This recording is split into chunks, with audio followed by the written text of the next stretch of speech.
Hey y'all, so Nas the driver here. I haven't officially came up with a name yet, but I'm gonna start off with Nas the driver. If you read my title, then you know this is my very first YouTube video and that I am a school bus driver. So let's just start off a little something about being a school bus driver. I won't take too long because my ring light is getting too hot and it's starting to turn off. I have tried this video over and over again and I just don't like it, so I don't stick with it. So here it is. I guess I'm a little nervous because it's my first video. So in order to be a school bus driver, I had to obtain my CDL Class B. Now, I did go ahead and also get my combination in tankers and upgraded my Class B to a Class A and kept all my endorsements.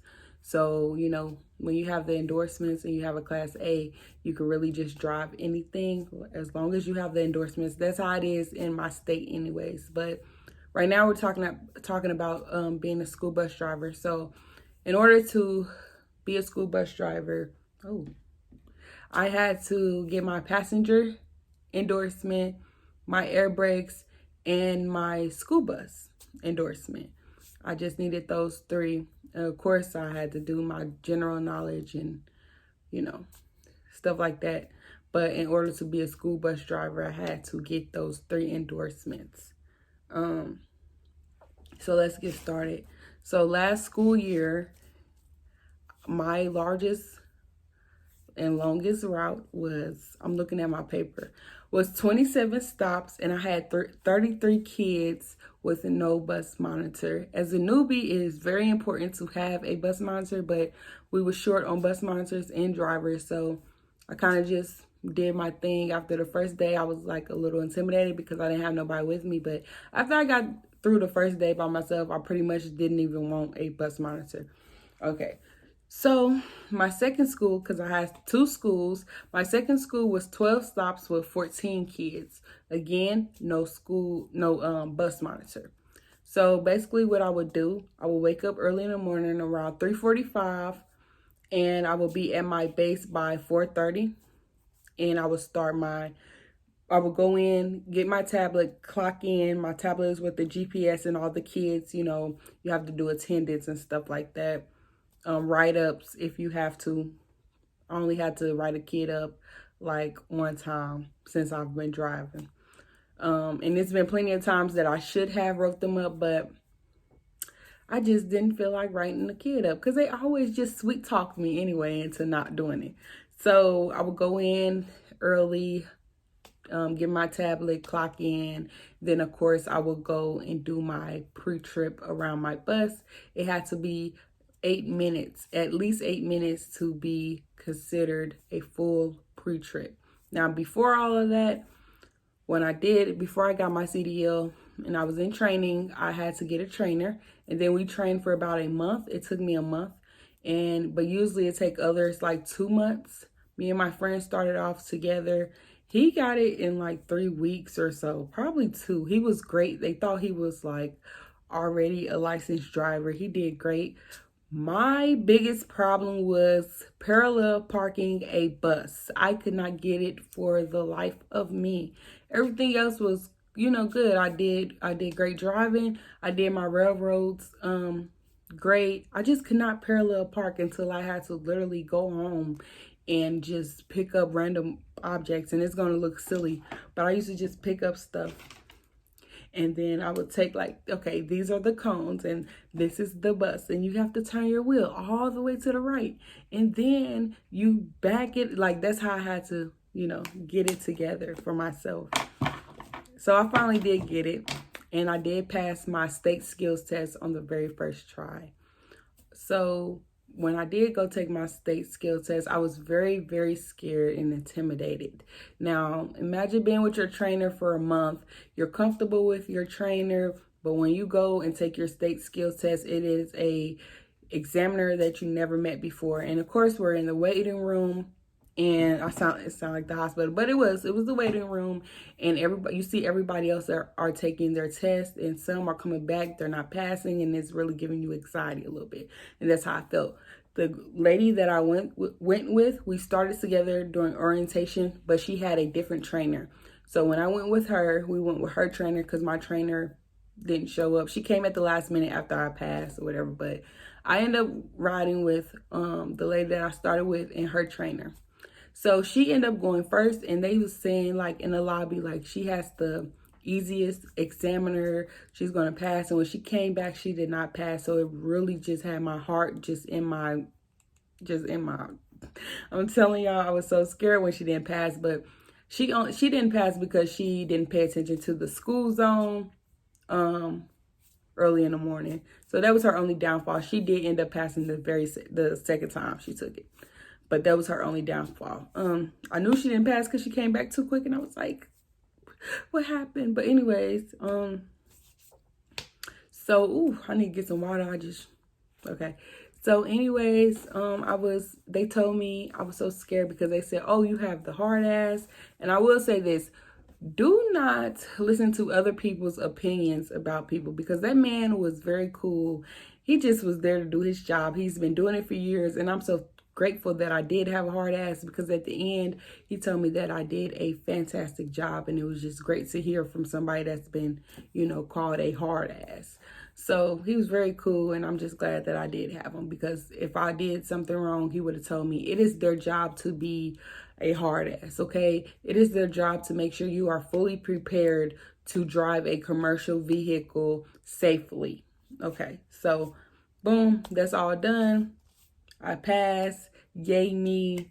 Okay, so we already went over my morning routine, getting up extra early because you have to get the kids on the bus and get them to school.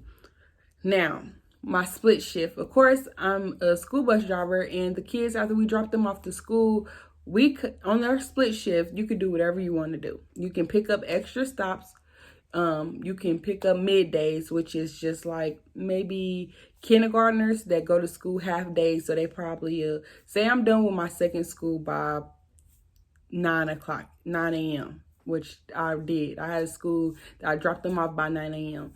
Now my split shift, if I wanted to pick up and do a midday, I would go probably pick up a kindergarten that only does like half days and go get him at 9, and then go back and get him at like 12 or 1 or something like that, or go get him at 11, and then he'll get on the bus at 2 o'clock. It was something like that. That's a midday. But I didn't have any middays. I just had my regular split shift. And in my split shift, you can do whatever it is you want to do. You want to go home and take a nap, you can. You want to go to the mall, you can. You want to go to class, because I'm also in college. So I picked up a couple of classes during my, my open space to do so. I was free to do that. And as long as I'm back by the time it's time to go and pick my kids up, I was great. You can do whatever you want to do in your split shift. So that's a good thing about being a school bus driver, is you get up early in the morning, you drop your kids off, and then you have that time frame to do whatever it is that you want to do. And then you go back to work and clock in. Now, I had to get used to that, because once I'm at work, I kind of just want to be at work and get it over with. So me going back and having to do the evening route, it was like I had to get used to it. It took me about 2 weeks to get used to it. Like, okay, you know what? I could just still be at home because I got up early this morning, but you'll get used to it. I did, and I liked it, to be honest. I did. It was just time. It's just time for a career change, and I would just want to pursue my trucking instead of school bus. So that's how I went ahead and, obtained my Class A. But we'll get to that in another video. Okay, so your tablet is the GPS, and it has the attendance on there for your kids, so you can know your kids. And like I said in the previous clip or video, because I don't know if I'm going to do clips in here, it's just to do write-ups or any incidents, anything like that. I do not recommend using a tablet. I'm about to say laptop. I do not recommend using a tablet for GPS, because you know how GPS is. It's horrible. It really is. Technology is really horrible anyway, because sometimes the tablets didn't want to turn on. Sometimes they just turned off out of nowhere. So it just depends. Now, how it will load and unload safely. Of course, you want to be in your mirrors. You want to be in your crossover mirrors. You want to look in your convex mirrors. You want to look in your flat mirrors. You want to be all around your bus when you are unloading and loading kids, because when kids are late to the bus, they tend to run after the bus, which can be very, very dangerous. And it is a blind spot. It's a blind spot in any vehicle, but when you are driving a commercial vehicle, it is a blind spot like never before. So you just want to stay in all of your mirrors. If you do have a bus monitor and you are unsure where the child went to, you immediately stop that bus and put your parking brake on, and you have your bus monitor step off the bus and go around the bus and check underneath the bus. Or you yourself, if you have a monitor or board, you can step off the bus and go around the bus. It just depends on your school policy. My school policy was they never wanted the bus driver to get off the bus if there was kids aboard. So typically we'll have to use our bus monitor to go around, unless you just really feel like, you know what, hey, you call it in. I feel like I need to go and look myself. I need my own eyes to see around my bus because I'm responsible for these kids. Okay, so and at the end of your post trip, so you do your pre-trip in the morning for at least 8 minutes. That's you going around making sure your headlights is working, making sure your warning lights are working, your amber lights, everything is working. Okay, make sure your emergency door, everything. Make sure you have no leaks, no cracks, all that. That's for your pre-trip. Now, for your post-trip is similar to your pre-trip. You're checking all of that to make sure you didn't damage or anything did not damage your bus while you was out on the route. Also, when you do your post-trip, you are checking for kids that are left on the bus. This is very, very, very important that you check for kids at the end of your route. Really, this is what I do. I check for children. When I go to drop them off at school, my first school, I make sure that my bus is clear before I go to my second school. In the evening, I make sure my bus is clear before I go to my second school. After my second school, my last stop, I check my bus before I get back to my base. Now, it is okay to go to your base. As long as you don't get off the bus and leave a child on the bus, you are okay. So if you go back to your base, they don't want you to do this, but it's okay. If you go back to your base and you see that it's a child on there and you haven't stepped off the bus, then okay, it's okay. You need to hurry up and get that child home and call that in immediately. But I do not recommend you do that. I recommend that at that last stop, while you are still out before you get to your base, that you check your bus for a sleeping child or a child that just didn't want to get off the bus. Please, please, please, it's very important. If you leave a baby on the bus, and I call them babies because they are babies. If you leave a child on the bus, it can be, and it is very, very dangerous. So please, please check your bus at the end of each route for a missing child or child that's underneath. What I used to do, I used to check my bus like 3-4 times. I would go back and forth, and then when I'm checking my bus, I'm looking underneath the seats.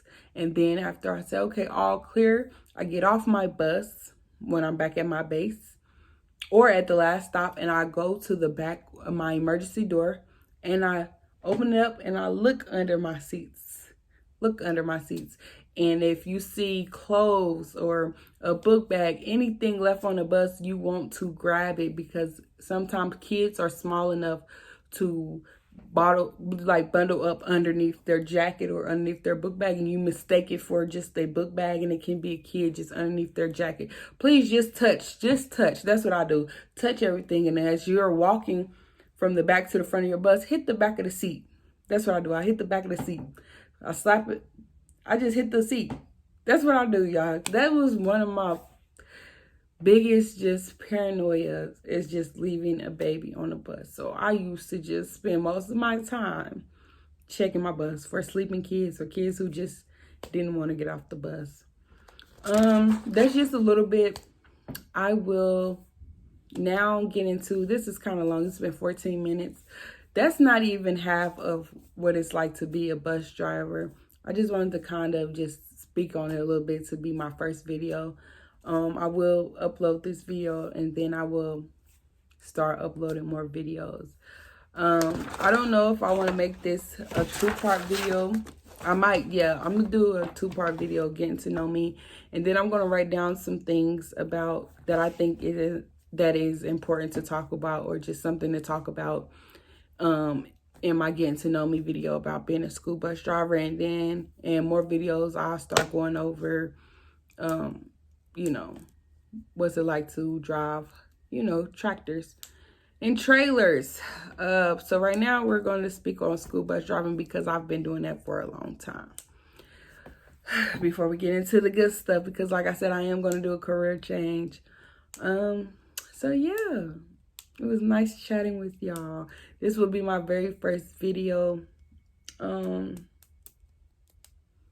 hope y'all enjoy it. Please subscribe. I guess that's what people say on here. Y'all probably like, girl, you didn't say much for us to subscribe. I can't even talk. I'm so nervous.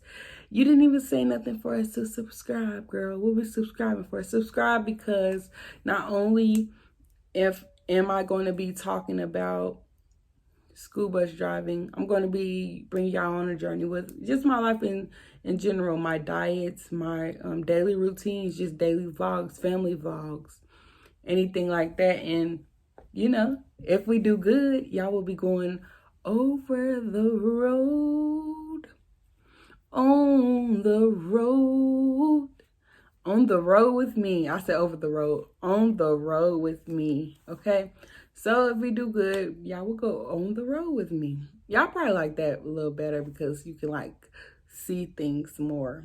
I got to get the hang of this vlogging thing. Okay, so bear with me. Subscribe. If you want to follow me on Instagram, you can. It is ONASJ, I think. Or no, I take that back. It is OOH_NASJ. Oh, nice J, because that's my name. Okay. See y'all. Thank you.